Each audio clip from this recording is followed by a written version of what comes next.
जानते हैं जीवन का अर्थ क्या है और शिव जी का अर्थ क्या है। क्या आप इस रहस्य को जानना चाहते हैं? जो कार्य हम संपूर्ण जीवन करते हैं वह हमें सरल लगता है। वीर्य जो है उसमें एक जीवन है। वीर्य में जीवन इस प्रकार से, किंतु संघर्ष बहुत जरूरी है। हम नित्य नियम भोग विलास में ही हो जाते हैं। क्षण भर का जो हमें प्रेम प्राप्त होता है और प्रेम भी नहीं प्राप्त होता, फिर से अगली चाह जाग जाती है। जो वीर्य की शक्ति है, जो वीर्य में कीटाणु हैं, जिन्हें स्पंज कहते हैं, उसी में हमारे जीवन का रहस्य और हमारे परमात्मा से मिलने का रहस्य उसी में छिपा हुआ है।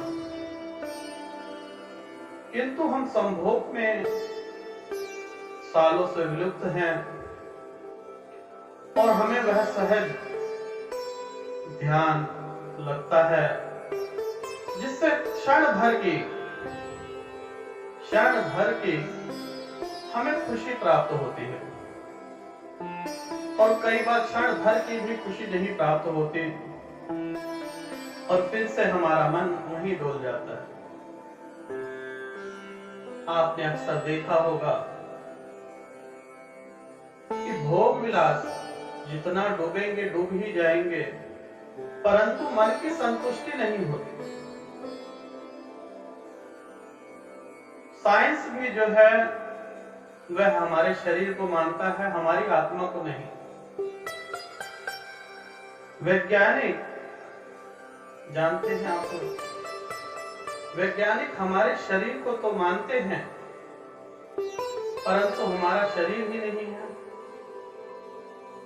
जो चीज हमारे अंदर विराजमान है और जो निरंतर कार्य कर रही है, उसे वैज्ञानिक और ना साइंस मानते हैं। परंतु आत्मा है तभी मनुष्य का जीवन है। अगर आत्मा ना होती तो इस जीवन को कैसे आगे बढ़ाया जा सकता? इस शरीर में जो शक्ति है वह वीर्य की शक्ति है। वीर्य में जो कीटाणु हैं जिन्हें स्पंज कहते हैं, स्पंज जो है एक शरीर है।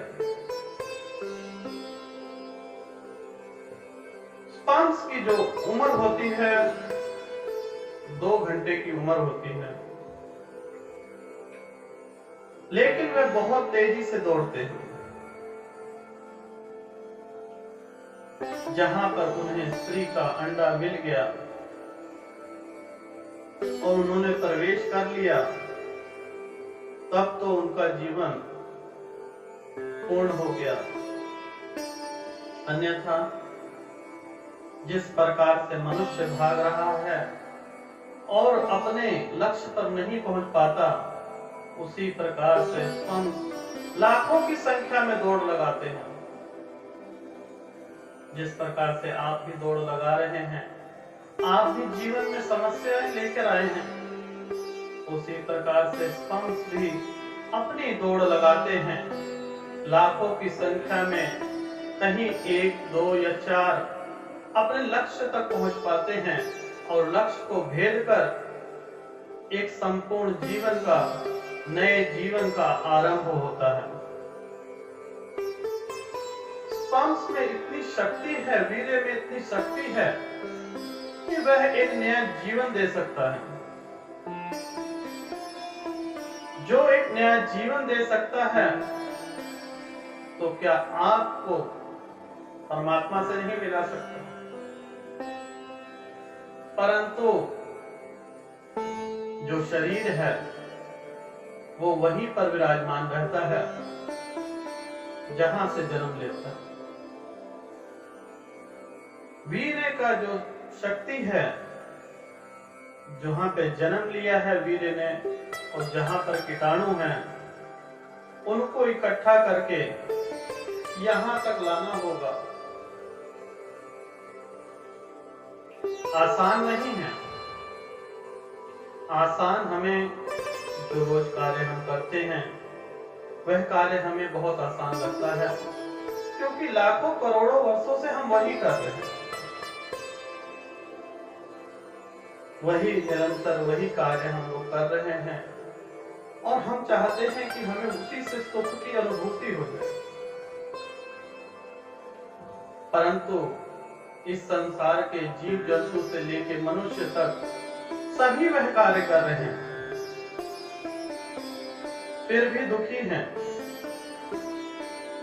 आप देखेंगे कि महादेव जी हमेशा ध्यान मुद्रा में रहते हैं। मैं ये ना कहूंगा कि सेक्स जरूरी नहीं है,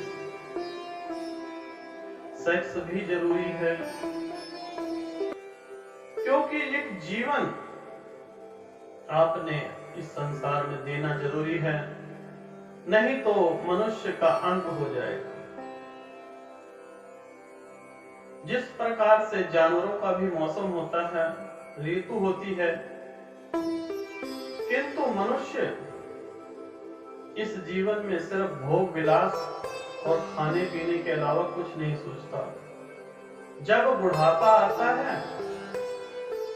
तब सोचता है कि संपूर्ण जीवन बर्बाद कर दिया, अब मंदिर गुरुद्वारे मस्जिदों के चक्कर लगाने से शायद मुझे मन की संतुष्टि प्राप्त हो जाए।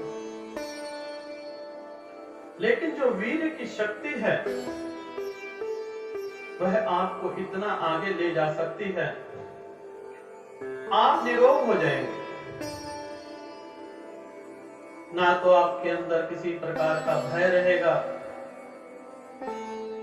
ना कोई चिंता, जीवन मृत्यु से परे जो आप चाहते हैं बुढ़ापे में, किंतु वहां तक पहुंचना नहीं चाहते। वह द्वार जो है, जो हम काम शास्त्र करते हैं, वहीं से वह द्वार ऊपर की तरफ ले जाना होता है। वह कीटाणु तो ऊपर नहीं जाएंगे, उनकी आत्मा ऊपर जाएगी। और जब आत्मा और परमात्मा में जब मिलन होता है, इतना सुखद होता है, ना तो वह कोई स्त्री प्रदान कर सकती है और ना ही इस संसार की कोई वस्तु प्रदान कर सकती है। जब आप ध्यान लगाएंगे, अपने ऊर्जा वीर्य की ऊर्जा को पहचानेंगे और धीरे धीरे करके जब उसे ऊपर ले जाएंगे तो आपको परमात्मा के दर्शन हो जाएंगे। परमात्मा कहने का अर्थ है कि महादेव जी हर एक जन में, हर एक कण में विराजमान है। जिस प्रकार से हमें मंदिर जाना पड़ता है, कैलाश जाना पड़ता है कि महादेव जी यहां पर विराजमान है, परंतु महादेव जी स्वयं आपके अंदर विराजमान है। वहां पर पहुंचने का रास्ता थोड़ा कठिन जरूर है, लेकिन नामुमकिन नहीं है। नामुमकिन इस संसार में कुछ भी नहीं है, सब कुछ मुमकिन है। जो चाहोगे वह पाओगे। निरंतर आप देखोगे महादेव जी ध्यान में रहते हैं, और ध्यान में रहने के कारण अनेकों सुख भोग रहे हैं। इस सृष्टि का संचालन वह खुद करते हैं, किस मनुष्य को क्या चाहिए, कब चाहिए, क्यों चाहिए,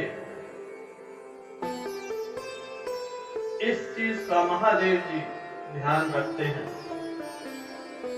आप महादेव जी में डूब जाएं, ऐसी संसार में कोई वस्तु नहीं, कोई खाने की चीज नहीं जो आपको ना प्राप्त हो। आपको अत्यधिक खुशी तब प्राप्त होगी जब महादेव जी में आप लीन हो जाएंगे। महादेव जी को अक्सर आपने ध्यान मुद्रा में देखा होगा। कैलाश पर्वत पर वह ध्यान मुद्रा में ही आपको मिलेंगे। जितने भी हमने चित्र बनाए हैं वह कैलाश पर्वत पर ध्यान मुद्रा में ही मिलते हैं। किंतु हमें जो सरल लगता है, वीर्य का नाश, वीर्य के नाश से हम लोग अपना शरीर का भी नाश कर लेते हैं। जल्दी बुढ़ापा आ जाना, बाल सफेद हो जाना, चेहरे पे मुस्कान न रहना, हर वक्त परेशान रहना। वीर्य को जितना इकट्ठा करेंगे उसका उपयोग सदुपयोग करेंगे, सही मायने में वही आपके स्वास्थ्य की रक्षा भी करेंगे। जो परमात्मा में लीन हो जाते हैं उनके चेहरे पर नूर आ जाता है। किसी क्रीम, पाउडर या तेल से नहीं। जिसने इस सृष्टि को बनाया, क्या वह आपको निरोग नहीं बना सकता? परंतु वहां पहुंचना आपको स्वयं ही पड़ेगा। ध्यान आप लगाएंगे, टाइम देंगे, जो भी आपके दिनचर्या के कार्य हैं वह पूर्ण कीजिए। मैं ये भी ना कहूंगा कि ब्रह्मचर्य कीजिए। इस संसार में आए हैं तो संसार के भौतिक कार्य कीजिए। जो समय बचे उसमें थोड़ा ध्यान लगाओ। ध्यान लगाने से जितने गंदे विचार आपके मन में हैं उनका त्याग कर दो। नए विचारों को अपने जीवन में उतारो। आप जो भी बनना चाहते हो सब कुछ आपको प्राप्त होगा। इस जीवन में नामुमकिन नाम की कोई चीज ही नहीं है। आपका पढ़ाई में मन नहीं लगता, आपका बिजनेस में मन नहीं लगता, मात्र 10 से 15 मिनट ध्यान मुद्रा में जाएं, कुछ ना करें, सिर्फ अपने श्वासों की माला को गिने। ना तो ये किसी जाति धर्म में बंधा हुआ है। आप किसी भी जाति धर्म के हैं, सिर्फ 10 से 15 मिनट का एक ध्यान लगाना प्रतिदिन कीजिए। निरंतर धीरे धीरे धीरे धीरे आपके अंदर परमात्मा विराजमान, आपको स्वरूप के दर्शन हो जाएंगे। जिस दिन आपने उनके दर्शन कर लिए उस दिन यह भोग विलास सब कुछ भूल जाओ। जीवन का जो आनंद है, जरूरी नहीं है कि एक पुरुष है तो स्त्री की जरूरत है और एक स्त्री है तो एक पुरुष की जरूरत है। आप जानते हैं कि महादेव जी का रूप जो आप लोग स्वयं बनाते हैं, अर्धनारीश्वर, आधा स्त्री आधा पुरुष,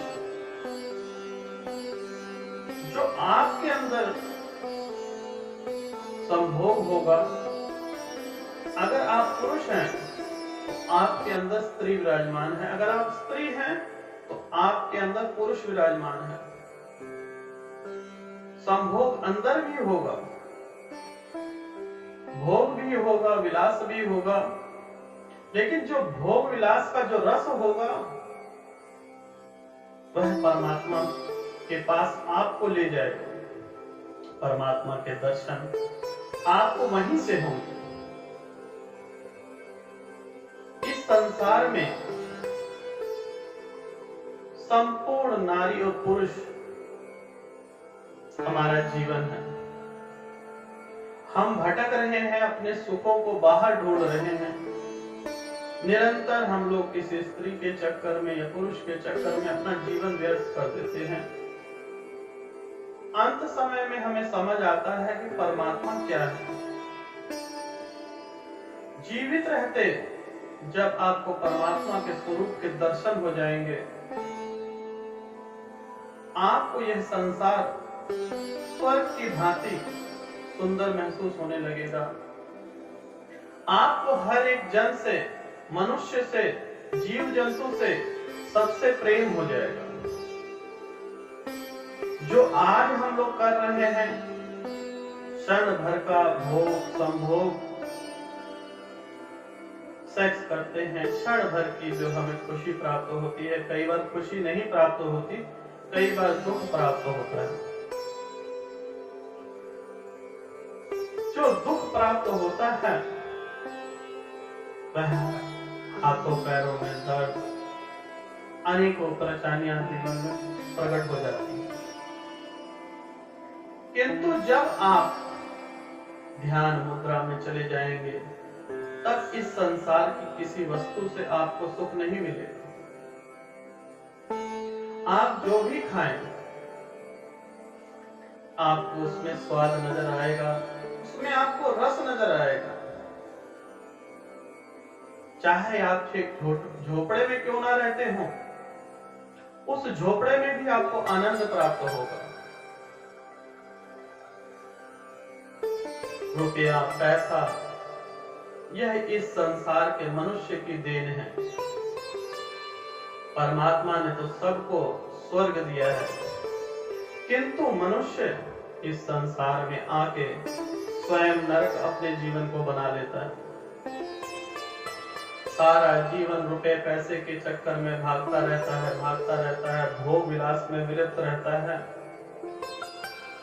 अंत काल में बीमार पड़ जाता है। बीमार पड़ने की वजह से जितना धन कमाया था, सब अपने स्वास्थ्य के चक्कर में बर्बाद कर देता है। फिर जब प्रभु आते हैं, दर्शन देते हैं, तब कहता है, प्रभु आपको क्षमा कर दो, एक बार कुछ समय दे दो, और जो मैंने कार्य अब नहीं किए उनको पूर्ण करूंगा, आपका ध्यान सिमरन करूंगा। लेकिन परमात्मा ने जो सांसें हैं वह गिन कर दी हैं। होता है, आपने अक्सर देखा होगा, जब भी किसी की मृत्यु होती है, अंत काल में वह रोता हुआ मिलता है। उस मनुष्य को संसार की चाहे कितनी भी बड़ी बीमारी क्यों न हो, लेकिन मृत्यु के समय उसे संपूर्ण बोध हो जाता है और वह स्वस्थ हो जाता है।